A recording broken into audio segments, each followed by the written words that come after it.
Grand Matin Sud Radio, 7h-10h, Philippe David, Cécile de Ménibus. La vérité en face. Et la vérité en face, 60 ans après l'indépendance de l'Algérie, pourquoi les relations sont toujours aussi tendues avec la France? On en parle ce matin avec Thierry Nélias. Bonjour, merci d'être là sur Sud Radio. Et vous êtes historien et essayiste et auteur de L'Algérie, la conquête 1830-1870. Comment tout a commencé justement aux éditions, je n'ai pas les éditions. Vuibert, la librairie Vuibert. Voilà, c'est ça. Et justement, comment tout ça a commencé? Ça démarre par quoi finalement? Ça démarre par un coup de chasse-mouche en fait sur le consul de France en 1827. Un petit problème diplomatique. Un petit problème diplomatique, c'est-à-dire qu'en fait, la France avait une dette envers le dé d'Alger qui remontait au Premier Empire. Et la France, pour rembourser cet emprunt, a tergiversé pendant des décennies. Et le dé d'Alger s'est un petit peu, comment dirais-je, courroucé par rapport à ça. Et lors de cet entretien, donc au printemps 1827, il y a eu vraiment un énervement de sa part et il a souffleté en fait très légèrement le consul, et de là est parti en fait le blocus d'Alger, qui a duré à peu près 3 ans avec des hauts et des bas. Et ensuite l'intervention qui a été décidée par Charles X à un moment où son régime était véritablement en perte de vitesse. Mais je rebondis, Philippe, il n'y a pas que ça. Il y a justement de libérer les chrétiens de l'esclavage. Il y a aussi ces pirateries dans la mer Méditerranée. Il y a cette dette. Donc c'est un ensemble un peu général. C'est un ensemble de choses et il faut y mettre en plus la volonté de la France à ce moment-là de revenir dans le concert des nations et de retrouver une influence en Europe. Ce qui fait que c'était un bon prétexte, si on peut dire, parce qu'à ce moment-là, la piraterie commençait un peu à baisser en Méditerranée, mais dans l'imaginaire collectif européen, il y avait toujours en fait cette menace sur les flancs de la Méditerranée Sud, en fait, qui empêchait le commerce et qui mettait en danger la vie des voyageurs à ce moment-là. Justement, Charles X lance la conquête de l'Algérie en juin 1830. Qu'est-ce que l'Algérie à ce moment-là? C'est une possession de l'Empire ottoman? C'est quoi? Exactement, c'est une possession de l'Empire ottoman qui a quand même acquis à ce moment-là une assez grande autonomie, mais ça reste quand même une possession de l'Empire ottoman. Donc il n'y a pas d'Algérie. C'est une province en fait. C'est une province de la Turquie, enfin de l'Empire ottoman. Ça s'appelait comme ça à l'époque jusqu'en 1919. Justement, l'Algérie, elle a été déjà colonisée plusieurs fois par les Ottomans, on en parlait, mais par les Arabes bien avant également. Oui, c'est ça, les Arabes qui sont arrivés au 8e siècle, je crois de mémoire, qui se sont installés pour plusieurs siècles. Et ensuite, Charles Quint, pour le compte du Saint-Empire, est venu s'installer sur les côtes d'Algérie, notamment autour d'Oran. Et les derniers éléments en fait espagnols ont quitté le pays à la fin du XVIIIe siècle, vers 1670-63 par là. Alors, il y a plusieurs peuples en Algérie. On va dire des peuples, je mets des guillemets. Il y a des Arabes, il y a des Kabyles. Oui, il y a des Kabyles, des Arabes. Et des Juifs. Des Juifs aussi, il faut bien le préciser, parce qu'ils sont là depuis pas mal de siècles. Vous avez aussi des Noirs d'Afrique subsaharienne, qui sont des descendants d'esclaves, qui vivent là, qu'on appelle les Biskris. Vous avez des Maures donc, qui peuvent être apparentés aux Arabes, et vous avez...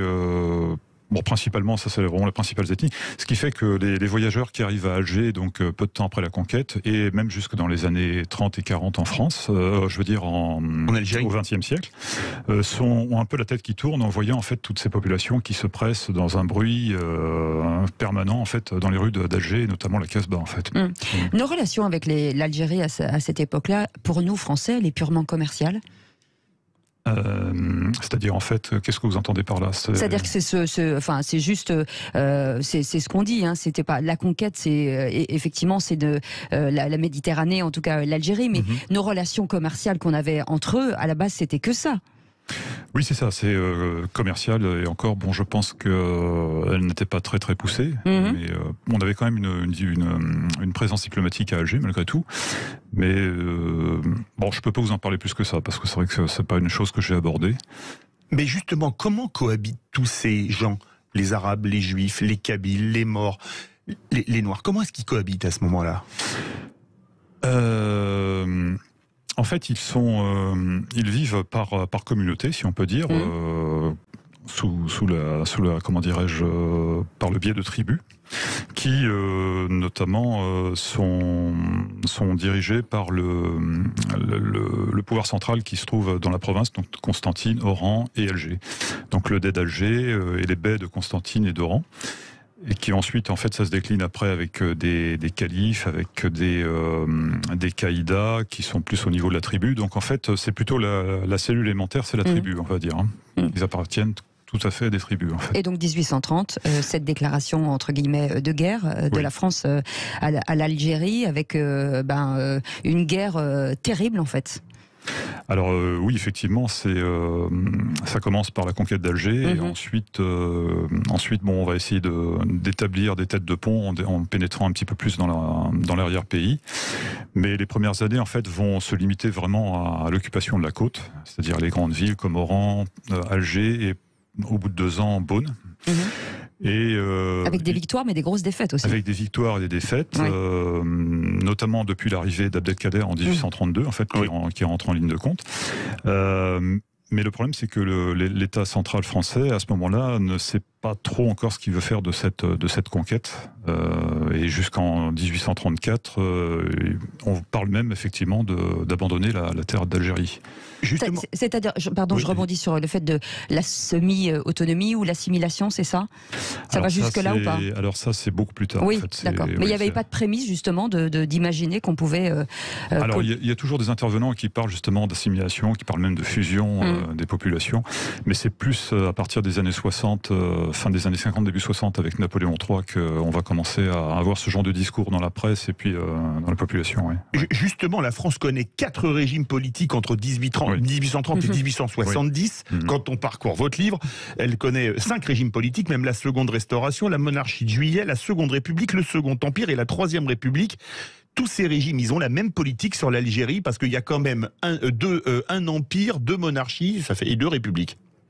Justement, c'est la clé du problème, c'est-à-dire que Charles X arrive comme conquérant d'Alger. Et très vite, donc, il chute et il est remplacé donc par Louis-Philippe, qui ensuite va avoir une politique assez hésitante par rapport à ça, surtout sous la pression des Anglais qui regardent d'un très mauvais œil une implantation des Français de l'autre côté de la Méditerranée. Ça gêne leur passage en fait vers leur possession de Corfou, de l'Égypte, de leur vision sur l'Égypte. Donc ça soldera à Fachoda quelques années plus tard. Alors quelques années plus tard, effectivement, oui. Alors qu'on a eu de l'entente cordiale avec eux, effectivement, c'est toujours le paradoxe en fait. Et donc il y a des revirements successifs comme ça. Et ce qui fait que les politiques ne vont pas être suivies, c'est-à-dire qu'en 1948, par exemple, quand Louis-Philippe chute, la République entame véritablement une colonisation de peuplement qui va être abandonnée par Napoléon III un peu plus tard avec son idée du fameux royaume arabe. Donc, bon, ça c'est un autre sujet, effectivement très vaste, mais ce qui fait que pendant ces 40 premières années, il y a vraiment des hauts et des bas par rapport à la gestion du pays.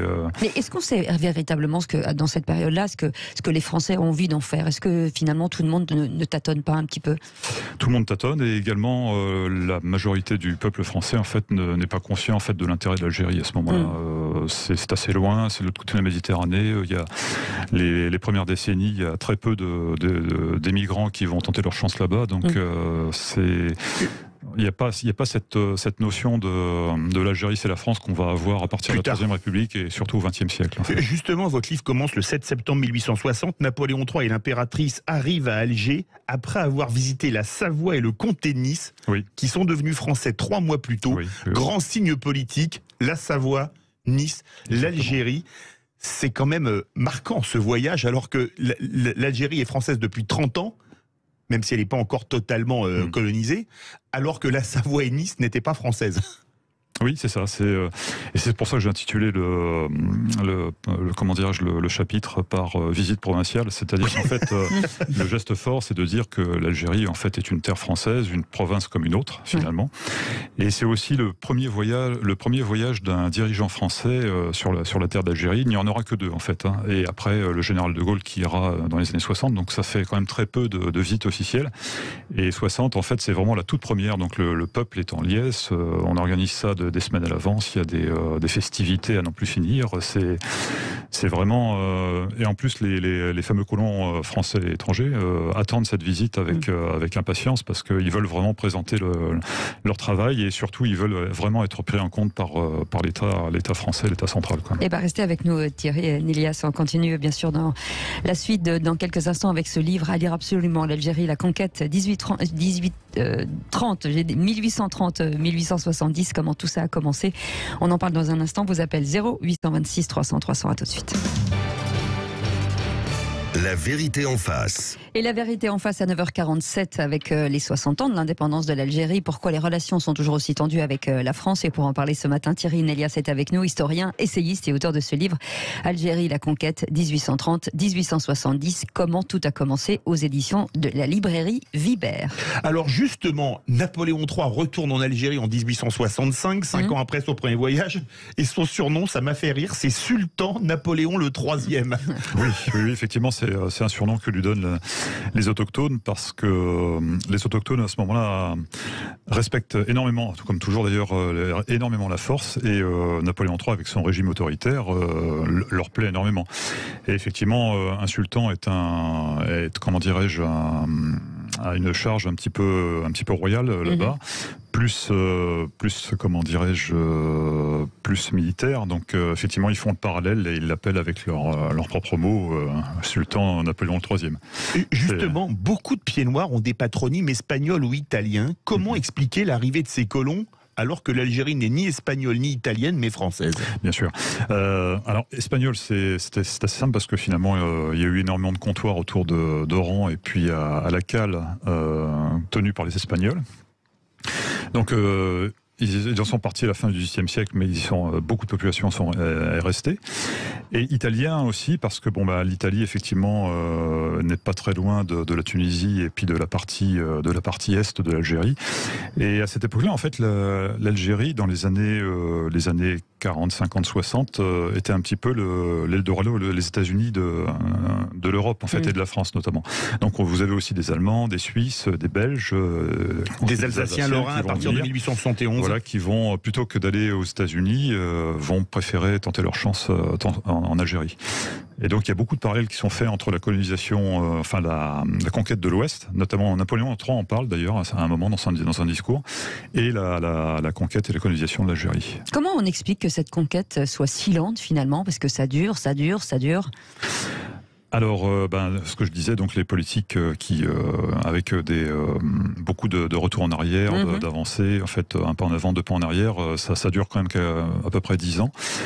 Et surtout, en fait, la figure d'Abdelkader qui quand même pose énormément de problèmes à l'armée française, parce que qui sera finalement capturé. Il va se rendre donc parce qu'il finit avec sa daïra qui est un peu l'équivalent de la Smala, parce que la Smala a été capturée en 1843. Il finit donc derrière la frontière marocaine, où il demande un petit peu l'asile à l'empereur du Maroc, qui le fait vraiment de mauvaise grâce. Et l'armée française l'attend de l'autre côté de la frontière, et voyant que les Marocains vont finir par le capturer pour le rendre à la France, il décide de repasser la frontière et de se rendre à la Mauricière, non loin derrière la frontière, en fait, dans l'est du pays. Est-ce qu'on a envisagé à un moment ou à un autre de faire des Arabes et des Kabyles des citoyens à part entière, comme pour les Juifs, qui ont eu droit au décret Crémieux en 1870? C'est la fin de votre livre. C'est très important parce qu'en fait, Napoléon III a fait 2 senatus consuls très importants. Celui de 63 où il donne, comment dirais-je, il interdit la vente des habous, donc ce sont les propriétés soit individuelles, soit collectives, afin de respecter un peu la propriété arabe traditionnelle. Et il y a le deuxième senatus consulte en 1865 où il offre la possibilité de devenir citoyen français aux Juifs et aux Arabes. Alors pour les Arabes c'est un peu plus compliqué parce qu'il faut qu'ils puissent justifier qu'ils ont 21 ans, qu'ils ont 21 ans, donc évidemment avec des gens qui ont un état civil qui parfois n'est pas du tout contrôlé, c'est pas évident. Mais les deux, juifs comme arabes, doivent abandonner leurs droits coraniques et leurs droits en fait israélite, si on peut dire. Oui, comme avait fait Napoléon Ier avec le grand Sanhédrin lorsqu'il a fait... Voilà. Oui, c'est ça. Et donc, bien avant le décret Crémieux, en fait, les autochtones ont la possibilité de devenir citoyens français, à part entière. Ils sont sujets de l'Empire, mais ils ne sont pas encore citoyens à ce moment-là. Mais ils n'ont pas le droit de vote. Ils n'ont donc pas le droit de vote, bien sûr. Oui. Mais justement, on a beaucoup parlé de la conquête de l'Algérie par les Français, on a notamment parlé de Bugeaud. Est-ce que ça a été une conquête d'une grande violence et d'une grande cruauté ? Alors, violence, qu'on appelait le massacreur, quand même. Oui. Violence, certes, c'est sûr. Cruauté et volonté d'extermination, certainement pas.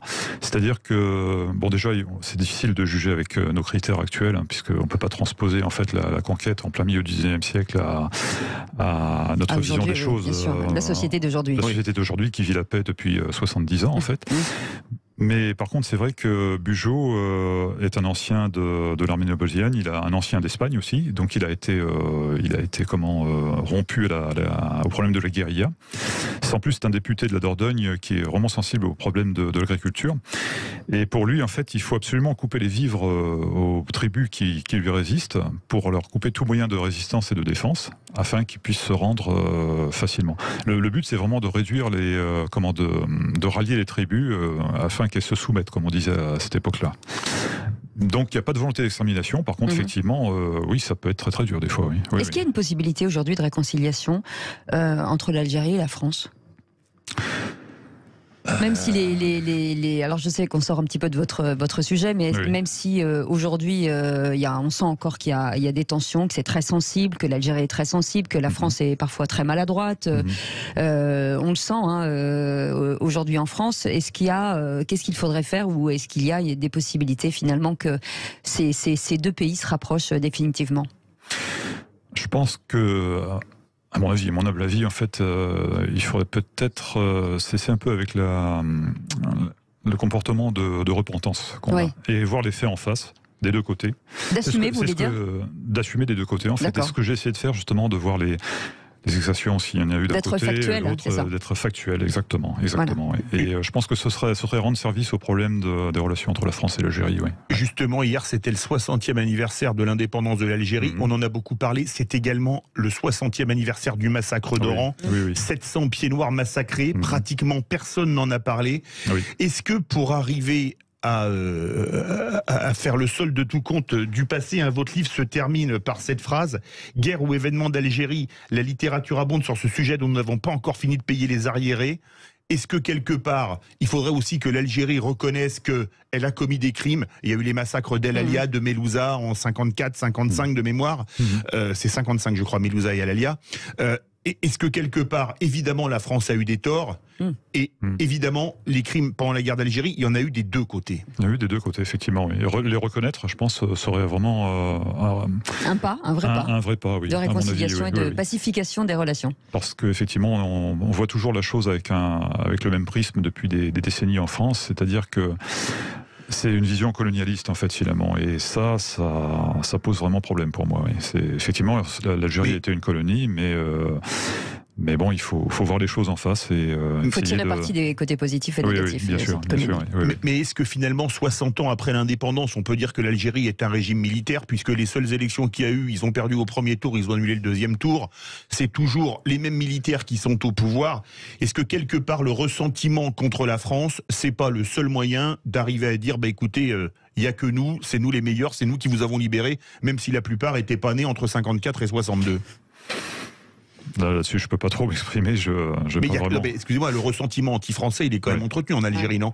On a eu une guerre bien plus violente en Indochine, notamment au Vietnam, qui a été beaucoup plus meurtrière, et il n'y a pas ce ressentiment avec le Vietnam. Pourquoi cette différence entre les deux ? Alors déjà, je pense que la terre d'Algérie était une colonie à part. Une colonie à part parce qu'en fait, on a toujours hésité dès le début en fait à en faire une terre vraiment française, avec régie par les mêmes règles et les mêmes découpages administratifs. Contrairement aux autres colonies, alors effectivement, vous savez l'expression lac français, en fait, dont on parlait à l'époque, c'est-à-dire que la Méditerranée ne sépare l'Algérie de la France que comme la Seine doit séparer la rive droite et la rive gauche. C'était ce qui a été dit. Alors peut-être pas à cette époque-là, mais un peu plus tard. Mais donc ce qui fait que par rapport au Vietnam, par rapport à l'Afrique noire, la colonie algérienne est un petit peu particulière. Donc d'où justement cette approche un petit peu sensible, on va dire, du problème. Je pense que oui. Merci beaucoup en tout cas d'avoir été avec nous. C'était hyper intéressant, Thierry Nélias, d'avoir été avec nous, historien, essayiste et auteur de l'Algérie, la conquête 1830-1870. Comment tout ça a commencé aux éditions Librairie Vibert. Merci en tout cas d'avoir été avec nous. Merci beaucoup. Oui.